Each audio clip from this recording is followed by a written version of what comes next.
দোয়া করতে জানা এটার জন্য কোনো আপনার মাস্টার্স করতে হয় না। দোয়ার উপরে আপনাকে পিএইচডি করতে হবে না, খুব সিম্পল বিষয়, এখনই শিখে নেন।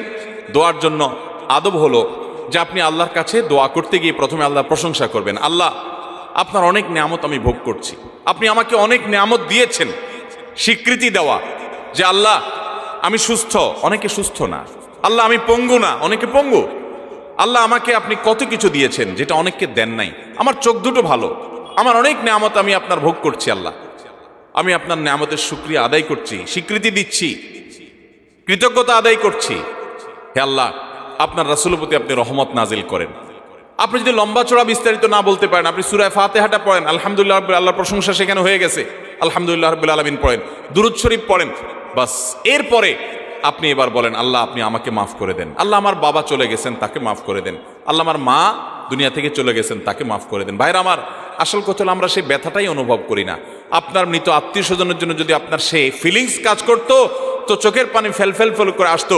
আপনি যদি আল্লাহর কাছে কোনো কিছু মায়ের পেঁচ দিয়া অর্থাৎ সুন্দর করে সাজায়া গোছায়া বলতে নাও পারেন, আপনি নিশ্চিত থাকেন শুধু চোখের পানিটা যদি আপনি ফেলেন, চোখের পানিও আসে না, শুধু কান্নার ভান করে আপনি যদি আল্লাহর দিকে হাত তুলে আপনি যদি সময় কাটান এবং কিছু বলার চেষ্টা করেন, আল্লাহ রাব্বুল আলামিন আপনার দিলের ভাষাও পড়তে পারেন।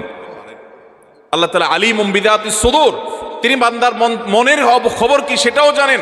আল্লাহর কাছে গোপন বলতে কোনো কিছু। অতএব ভাইরা আমার, আমরা দোয়া করতে জানি না, এই অজুহাতে সারা জীবন দোয়া থেকে মাহরুম থাকা চলবে? আমরা কয়জন মানুষ আছি যে জীবনে 10টা মিনিট আল্লাহর কাছে দুহাত তুলে চোখের পানি চেয়েছে? আমাদের বলার অভ্যাসই নাই। বাংলাদেশের মানুষ দোয়া করতেই জানে না।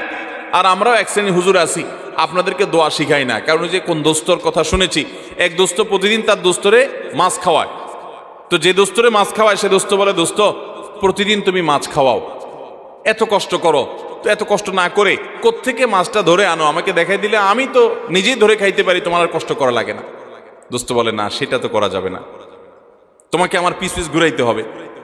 যদি তোমার দেখাই দেই তাহলে তো তুমি আর আমাকে কেয়ার করবা না, থোড়াই কেয়ার করবা। অনেক আলেম ওলামা আছেন যারা আলহামদুলিল্লাহ মানুষকে দোয়া শিখান, তাসবিহ শিখান, কিন্তু দুঃখজনক যে আমরা অনেকে আবার আছি যে আমাদের মুসল্লিদেরকে আমরা দোয়া শিখাতে পারি নাই। এটা আমাদের অপারগতা, আমরা স্বীকার করছি। আপনাদের শেখানো উচিত, আর আপনাদেরও শেখা উচিত। কতকাল আপনি হুজুর দিকে চায় থাকবেন? বাংলাদেশে মানুষকে দেখা যায় ঘর উদ্বোধন করবে, হুজুর লাগবে। গাড়ি কিনছে নতুন ট্রাক, দোয়া করতে হুজুর লাগবে। ছেলের খাতনা করাইছে, হুজুর লাগবে। বাপ মারা গেছে, হুজুর লাগবে। প্রতিটা কাজে হুজুর। আমি একবার এক থানার ওসি সাহেবকে বললাম, উনি আমার অফিসে আসছিলেন, আমার থানার ওসি, কথাবার্তা হচ্ছিল। একটা পর্যায়ে কি একটা প্রসঙ্গে আসছে, আর বললাম যে ওসি সাহেব, একটা বাড়ি থেকে আপনাদের অসৎ অফিসাররা যারা টাকা খায় কয়বার খাইতে পারে? যদি ভায়োলেশন করে একবার ঘুষ দিলে আপনারা খুশি হয়ে যান, ঠিক আছে ভাই একবার দিছো, এবার তুমি করো, আমি দেখতেছি। যারা অসৎ তারা করে, সবাই না। কিন্তু একজন মানুষ যখন বাড়ি করে তখন কিন্তু এই দোয়ার যে আনুষ্ঠানিকতা আছে, এই আনুষ্ঠানিকতার মাধ্যমে এলাকার হুজুর কিন্তু কয়েক দফায় টাকা পায়। কিভাবে?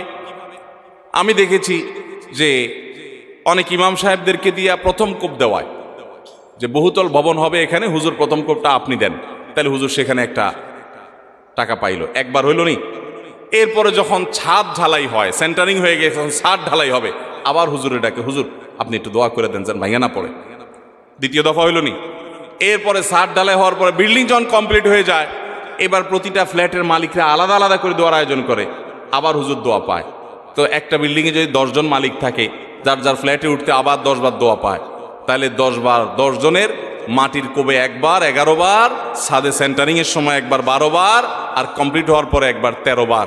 এরকম 13 বার, 14 বার, 15 বার, 5 বার, 10 বার পর্যন্ত একজন হুজুর টাকা পায়। ওসি সাহেব আমার কথা শুনে ফেল করে চেয়ে রয়েছে। যাই হোক, এখানে আবার মিলাচ্ছি না আমি যে ঘুষের সাথে এখানে হুজুরদের টাকা দেওয়া। দুনিয়াবি কাজ, দুনিয়াবি যে কোনো বিষয় হুজুররা যদি করেন সেটা বিনিময় দিলে সেটা জায়েজ আছে। কিন্তু আমি বলছি যে আপনি নিজের দোয়া নিজে করতে শিখেন। আপনি সব কিছু হুজুরের দিকে চেয়ে আছেন কেন? বাংলাদেশে মানুষ দোয়া করতে জানে। মসজিদে নামাজের পরে সম্মিলিত মোনাজাত যেসব মসজিদে চালু আছে তারা করে, বেশিরভাগ মসজিদে চালু আছে বাংলাদেশ। আপনারা দেখবেন যে কোনো ব্যক্তি হয়তো নামাজের পরে জিকির আসকার তাসবিহ যেগুলো মাসনুন ওজিফা আছে সেগুলো করতেছে, এদিকে ইমাম সব হাত তুলছে। তো কেউ যদি ওই টাইমে একটু জিকির আসকার করে তো আশপাশ থেকে দেখবে মানুষ এভাবে গুতা মারে। খেয়াল করছেন? এর মানে কি? এর মানে হলো হুজুর হাত তুলছে, তুমি বসে আছো কেন এখনো? আচ্ছা, এরপরে হুজুরের মনে করেন আজকে 4-5টা জিনিস চাওয়ার দরকার, আল্লাহ কাছে চাই ফেলছে, আল্লাহ আমাকে মাফ করে দিয়েন, নেক আমলের তৌফিক দিয়েন, হেদায়েত দান করে দিয়েন, কমন কিছু কথা চাইছে। আজকে হুজুরের কোনো অসুবিধা নাই, হুজুর এরপরে দোয়া শেষ করে দিছে। আরেকজন মানুষ দোয়া করতে করতে তিনি আজকে তার নতুন কিছু সমস্যা যোগ হয়েছে, আজকে পেটে ব্যথা আছে, দোয়া করছে আল্লাহ আমার পেটে ব্যথাটা ভালো করে দেন। তার বউর একটু অসুবিধা আছে, এটা দোয়া করতেছে। এদিকে হুজুরের দোয়া তো শেষ। যদি হুজুরের দোয়া শেষ হওয়ার পরে আবারও কিছু সময় দোয়া করে, তাও দেখবেন আশপাশ থেকে কিছু মানুষের গুতা মারে। এর মানে কি? হুজুরের দোয়া শেষ, তুমি কি করো? তার মানে ওই যে রেডিমেড দোয়ার বাইরে দোয়া আমাদের দেশে মানুষ করতে জানে। ভাইরা আমার, খুব আফসোসের সাথে কথাগুলো বলা। আমরা দোয়া করা শিখবো তো ইনশাআল্লাহ। দোয়া না করার জন্য ইবলিস আমাদেরকে একটা যুক্তি দিছে, সেই যুক্তিটা শুনেন। সেই যুক্তিটা হলো, প্রথমটা তো এটা যে আমরা দোয়া করতে জানি না, তো আমি শিখাই দিলাম দোয়া করবেন কেমনে। সূরা ফাতিহা পড়বেন, দুরূদ শরীফ পড়বেন, দোয়া শুরু করবেন, ব্যাস। বাংলা আল্লাহ প্রশংসা করে দুরূদ শরীফ নবীর জন্য করে পাঠ করে এরপর তো আল্লাহর কাছে মনের চাওয়াগুলো পেশ করবেন। নবী করিম সাল্লাল্লাহু আলাইহি সাল্লাম বলেছেন, হারাম কোনো কাজের এবং আত্মীয়তার বন্ধন ছিন্ন করার জন্য যদি কেউ দোয়া না করে, বান্দার দোয়া কবুল হবেই হবে যদি সে সঠিকভাবে দোয়া করে, অন্তর থেকে দোয়া করে। কারণ গাফেল অন্তর দোয়া আল্লাহ তাআলা কবুল করেন না। আপনার মায়ের পেঁয়াজ দরকার নাই, আপনি কোনো কথা বলতে জানেন না, ভাই যে বোবা, তারও তো মনের চাওয়া আছে, আছে না নাই? তো আল্লাহ তাআলা তার মনের চাওয়া বুঝেন না? আল্লাহ রাব্বুল আলামিন সব কিছু টের পান। অতএব আপনি অনেক সাজানো গোছানো কথা বলতে পারছেন না, কোনো দরকার নাই। আপনি যা পারেন তা বলেন, কিছু বলতে পারছেন না, শুধু চোখের পানি বলেন এবং মনের আকুতিগুলো মনে মনে বলেন, আল্লাহ তাআলা সেটা পর্যন্ত শুনতে পান। দোয়া করবো তো ইনশাআল্লাহ। দোয়া না করার জন্য ইবলিস আমাদেরকে দ্বিতীয় যে জিনিসটা শিখায় সেটা কি জানেন? বলে যে আমরা তো গুনাহগার মানুষ, আমাদের দোয়া কি আর কবুল হবে? এত পাপ করি, এত অপরাধ করি, ওনারা হুজুর মানুষ, কত আমল করেন, ওনাদের দোয়াই তো কবুল হবে, আমার দোয়া কি কবুল হবে? এটা হলো ইবলিসের সবচেয়ে বড় শয়তানি, যে আমরা গুনাহগার মানুষ, আমাদের দোয়া কি কবুল? এই ষড়যন্ত্র শয়তানের, এটা দূর করার জন্য একটা বিশেষ একটা দৃষ্টান্ত আমি পেশ করতে চাই। সেটা হলো, আল্লাহ রাব্বুল আলামিন যখন আদম আলাইহিস সালামকে সৃষ্টি করার পর সকল ফেরেশতাকে, ইবলিসে তাদের মধ্যে শামিল ছিলেন, ইবাদত করতে করতে তাদের পর্যায়ে চলে গেছেন, তার দলভুক্ত হয়ে গেছেন। সে সহ সবাইকে যখন আল্লাহ রাব্বুল আলামিন সিজদা করতে নির্দেশ করলেন, সবাই সিজদা করলো, ইবলিস সিজদা করলো না। কেন সিজদা করলো না? আবা ওয়াস্তাকবারা ওয়া কানা মিনাল কাফিরিন। সে অস্বীকার করছে। আল্লাহর সামনে সরাসরি আল্লাহর নির্দেশকে অস্বীকার করা, ডিনাই করা, এটা তো বিদ্রোহ করার শামিল। এটা সাধারণ কুফরি না, এটা বিদ্রোহ। আপনি আপনার আব্বার একটা কথা শুনলেন না, এটা তার অগোচরে শুনলেন না, এটা একটা জিনিস। কিন্তু সামনাসামনি আপনাকে বললো এটা কর, আপনি বললেন না আমি করব না, এটা আরেক জিনিস। কিন্তু এটা কিন্তু রীতিমতো বেয়াদবি এবং বিদ্রোহ। ইবলিস সেই কাজটা করছে। বোঝার চেষ্টা করেন, এইরকম জঘন্য অপরাধ যে আল্লাহ রাব্বুল আলামিনের সামনে সরাসরি বিদ্রোহ করা, সরাসরি বেয়াদবি করা। কার সামনে বেয়াদবি? কোনো প্রধানমন্ত্রী প্রেসিডেন্টের সামনে না, যাদের সামনে বেয়াদবি করলে কল্লা উড়ে যাবে। স্বয়ং সৃষ্টিকর্তার সামনে বেয়াদবি। প্রধানমন্ত্রী এবং প্রেসিডেন্ট তো পরের কথা, দুনিয়ার সকল প্রধানমন্ত্রী প্রেসিডেন্টের বানানেওয়ালা রব, তার সামনে বেয়াদবি করছে কে? ইবলিস। বোঝার চেষ্টা করেন, পরিস্থিতিটা বোঝার চেষ্টা করেন। ওই টাইমে আল্লাহ রাব্বুল আলামিনের রাগান্বিত হওয়ার কথা কি কথা না? আল্লাহর নাফরমানি যত মানুষ, যত সৃষ্টি যতভাবে করুক, ইবলিসের চাইতে এইরকম বেয়াদবি নাফরমানি আল্লাহ সৃষ্টি জগতে কেউ করেও নাই, কিয়ামত পর্যন্ত কেউ করবেও না। এইরকম নাফরমানি করেছে, আবা ওয়াস্তাকবার, অহমিকা করেছে, দম্ভ করেছে আল্লাহর সামনে দম্ভ। ভাইরা আমার, সিচুয়েশনটা বুঝলেন তো যে পরিস্থিতি কি? মজার বিষয় হলো, এইরকম আল্লাহর রাগের সময় পর্যন্ত ইবলিস কিন্তু আল্লাহকে খুব ভালো করে চিনত। কারণ কাছাকাছি থেকে ফেরেশতাদের মধ্যে ইবাদতবন্দি করছে। আল্লাহর রহমত যে তার গোস্সার উপরে গালিব থাকে, সাবাকাত রহমতি আলা গাদাবি, অর্থাৎ হাদিসে কুদসিতে আছে, আল্লাহ তাআলা বলেছেন যে আমার রাগ এবং ক্রোধের উপরে আমার রহমতটা বিজয়ী হয়েছে। ইবলিস সেটা জানতো। এই জন্য ওই রাগের সময় বেয়াদবি করেছে। ওই সময়টাতে হুট করে ইবলিস একটা দোয়া করে বসলো আল্লাহর সামনে। খেয়াল করেন কি দোয়া করছে? রব্বি ফানজিরনি ইলা ইয়াউমি ইউবআসুন। আল্লাহ, আমাকে আপনি সুযোগ দেন, আল্লাহ যখন বললেন ফখরুজ মিনহা ফাইন্নাকা রাজিম, যাও বের হও জান্নাত থেকে, তুমি বিতাড়িত, তোমাকে তাড়িয়ে দেওয়া হলো। ওই টাইমে আল্লাহ তাআলা রাগ হয়ে বের করে দিয়েছেন। ভয়ে তো এই টাইমে আল্লাহর কাছে কিছু বলার কথা না, কিন্তু ইবলিস ওই টাইমে আল্লাহর কাছে দোয়া করে বসছে। কি দোয়া? আল্লাহ আমাকে কিয়ামত পর্যন্ত কি দেন? হায়াত দেন, আর শয়তানি করার সুযোগটা দেন। যে আদমের কারণে আমার জান্নাত থেকে বের হতে হলো, এ আদমের সন্তানদের প্রত্যেকটা মানুষকে আমি পথহারা করে ছাড়বো। এই জন্য একটা জিনিস খেয়াল করেন, নামাজ পড়তে আরাম লাগে না কষ্ট লাগে? তাহলে তো সব ফেরেশতা, এরা কিসের ওয়াজ টোয়াজ করবো, আর দরকার আছে এখানে কোনো? এগুলো সব সাক্ষাৎ ফেরেশতা। আমার তো কষ্ট হয়, ফজর নামাজে উঠতে কষ্ট হয় না আপনাদের? আপনাদের তো আরাম লাগে বলতেছেন। শরীরটা একটু মেজমেজ করে না? অলসলের ভাব আসে না? আপনার তো আসে না মাশাআল্লাহ। তো সাক্ষাৎ বুজুর্গ সব। আচ্ছা ভাই, আমাদের ভালো কাজ করতে কষ্ট লাগে, আচ্ছা খারাপ কাজ করতে কষ্ট লাগে? জেনার দিকে মানুষের মন আকৃষ্ট হয় কি হয় না? হারাম উপার্জনের দিকে মন টানে কি টানে না? 2 নম্বর কাজ দিকে মন টানে কি টানে না? কিন্তু ভালো কোনো কাজ দিকে তো মন টানে না। কাহিনী কি? এখানে কেউ একজন কাজ করছে, পেছনে নেপথ্যের মহা শত্রু আছে যে পেছন থেকে কাজ করছে, তার নাম কি? ইবলিস। এবং এ বিষয়ে আমি কথা বললে কয়েক ঘন্টা কথা বলতে হবে। ইবলিস কিভাবে ইবলিসই করে, কোরআনে আপনারা একটা জিনিস লক্ষ্য করবেন, যেখানে শয়তানের আলোচনা আসছে সেখানে আল্লাহ তাআলা একটা শব্দ ব্যবহার করেছেন, আদুউম মুবিন। শয়তান তোমাদের শত্রু। কিরকম শত্রু? প্রকাশ্য শত্রু। শয়তান দেখছেন কোনোদিন আপনারা? আল্লাহ বলছেন প্রকাশ্য শত্রু, এক জায়গা না, যেখানেই শয়তানরে বলছেন শত্রু সেখানে আল্লাহ বলছেন প্রকাশ্য শত্রু। গোপন শত্রু বলেন না আল্লাহ তাআলা। কাহিনী কি?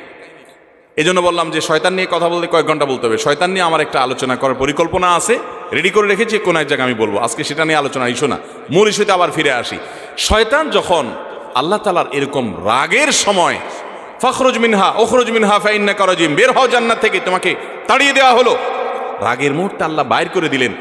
আমাদেরকে কি এরকম রাগের মুহূর্তে বের করে দিলে আমরা আবার তার কাছে কিছু চাইতে যাবো? যেখান তো থাপ্পড় খাবো কিছু চাইলে, চাওয়ার সময় হলো রাগের মুহূর্ত। ইবলিস ওই টাইমে আল্লাহর কাছে বলছে, আল্লাহ শয়তানি করতে চাই। এই মানুষ যাদের কারণে আমার জান্নাত থেকে বের হতে হলো, লা আকউদান্না লাহুম সিরাতাকাল মুস্তাকিম, আল্লাহ আপনার সিরাতে মুস্তাকিমের প্রতিটি মোড়ে মোড়ে আমি বসবো।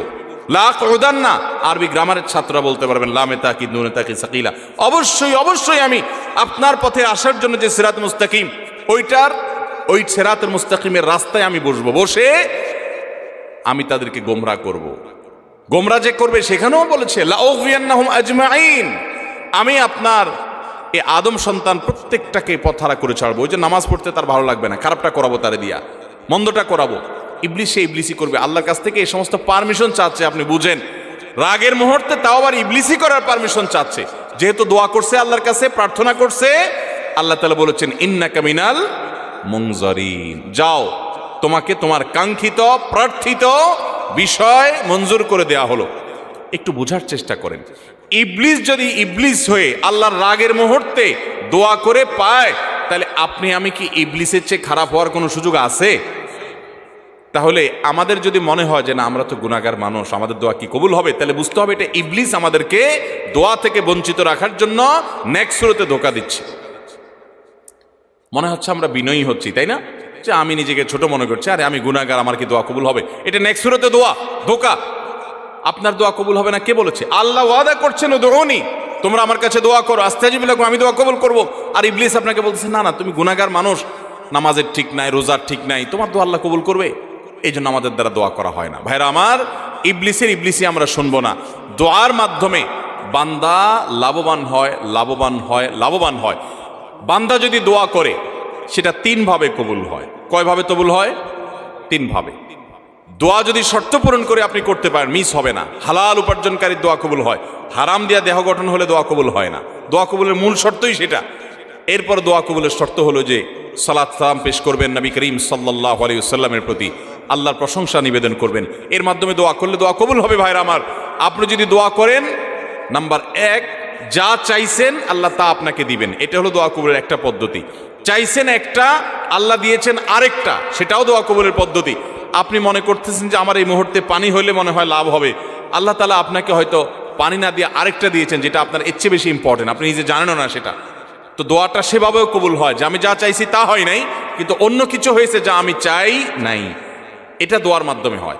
তৃতীয়ত, বান্দার দোয়া কখনো কখনো আল্লাহ দুনিয়াতে কিছুই দেন না দোয়ার বিনিময়। আল্লাহর কাছে চাইছে আল্লাহ এটা দেন, আল্লাহ দেয় নাই, কিন্তু আখিরাতে আল্লাহ তাআলা তার জন্য সওয়াব রেখে দিয়েছেন, কারণ দোয়া বান্দার বৃথা যায় না। কোন কোন হাদিস থেকে আমরা জানি কিয়ামতের ময়দানে মানুষ কিছু সওয়াব দেখে বলবে এই আমলগুলো তো আমি করি না, এগুলো সওয়াব কোথা থেকে আসলো? তখন বলা হবে দুনিয়াতে তুমি যে দোয়া করছিলা সেই দোয়াটা আল্লাহ তাআলা দুনিয়াতে তোমার মঞ্জুর করে না, এটা জমা করে রেখে আখিরাতে তোমাকে সওয়াব দিয়েছেন। তখন সে বলবে ইস, আমার দুনিয়ার সব দোয়া যদি না মঞ্জুর হয়ে সবগুলোর বিনিময় যদি আখিরাতে অনন্তকালের জন্য পেয়ে যেতাম, কতই না ভালো হতো। দুনিয়ার জীবন তো সংক্ষিপ্ত ছিল, এখানে তো অনন্ত অসীমকাল ভোগ করব। অতএব দোয়া করব তো ইনশাআল্লাহ।